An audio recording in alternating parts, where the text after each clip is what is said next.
This is Top Accolade Global News Update. I am Abiodun Mohammed. At least 12 people have been killed and several injured after Russian forces attacked cities and regions across Ukraine, including the capital, Kiev, in a series of nighttime air raids. Rescue workers were searching for survivors on Friday, hours after the first large-scale assault in months in the central city of Uman.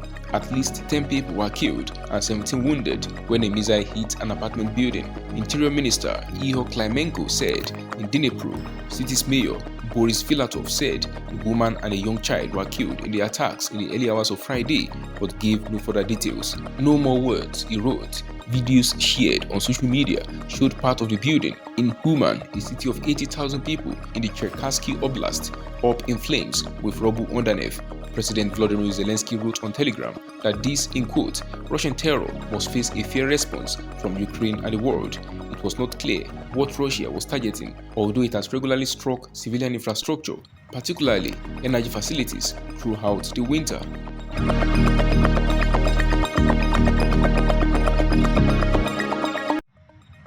The Sudanese Army and the Paramilitary Rapid Support Forces (RSF) have agreed to extend their ceasefire amid ongoing violence in the capital Khartoum and the western Darfur region in the final hours of the repeatedly broken 3-day truce due to end at midnight on Thursday.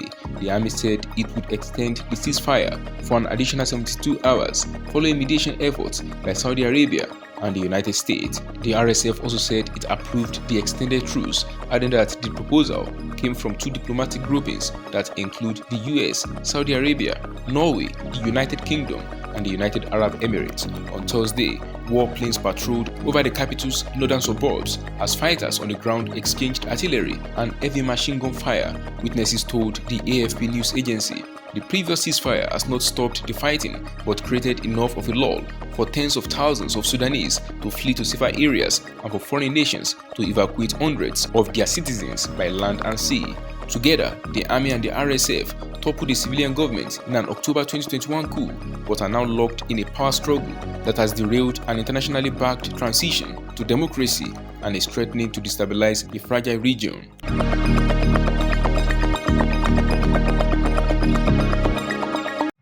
Iran's army has said it seized a Marshall Islands flagged oil tanker in the Gulf of Oman after it collided with an Iranian boat, injuring several crewmen, state media reported. In quote, a Marshall Islands flagged oil tanker was seized by the Iranian Army's naval force in the Persian Gulf after it collided with an Iranian boat in the Gulf of Oman and tried to flee, the Army statement said on Thursday.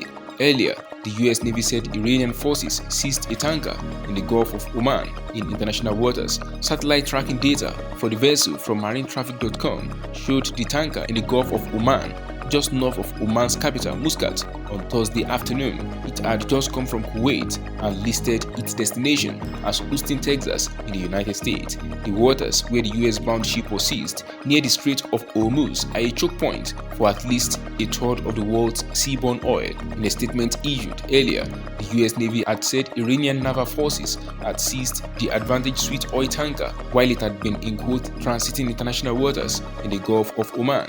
Iran and the US have traded barbs in recent years over a spate of incidents in the sensitive waters of the Gulf.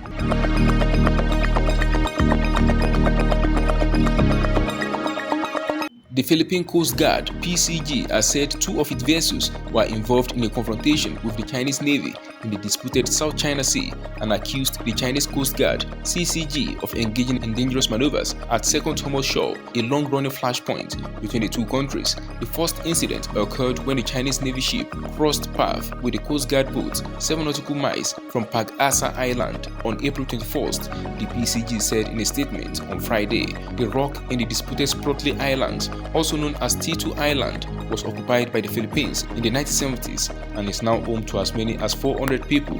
The Coast Guard said the confrontation began when the Chinese corvette ordered the PCG vessels to leave and suggested that failure to comply might cause a problem. The statement said the PCG vessels did not back down and responded by asserting their right to carry out operations within the territorial sea of Pag Asa Island and asked the Chinese Navy to leave. The second incident took place 2 days later near Second Thomas Shoal, known as Ayungin Shoal in the Philippines. On this occasion, the PCG ships were intercepted by 2 CCG ships that exhibited aggressive tactics, the PCG statement said. One of the Chinese ships was reported to have carried out dangerous maneuvers, maintaining a perilous distance of only 50 yards, it said.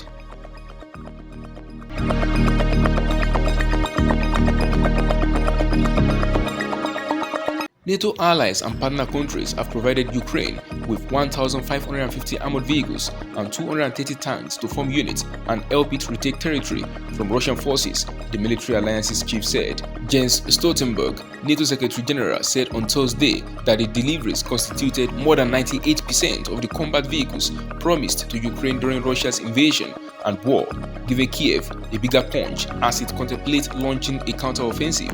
More than 30,000 troops are estimated to make up the new brigades. Ukraine's allies have also sent vast amounts of ammunition, and some NATO partner countries such as Sweden and Australia have also provided armored vehicles. NATO member countries have also provided anti-aircraft systems and artillery, while Poland and the Czech Republic have given Soviet-built MiG-29 aircraft. Stoltenberg emphasized this in quote unprecedented military support to Ukraine, but cautioned that in quote we should never underestimate Russia. Moscow was mobilizing more ground forces and was willing to send in thousands of troops with very high casualty rates, he said. In the face of what appears to be a prolonged conflict, NATO countries must stay the course and continue to provide Ukraine with what it needs to prevail, the alliance chief said. That is the size of top accolade global news update. You can follow us on our social media platforms as displayed on your screen. Happy weekend.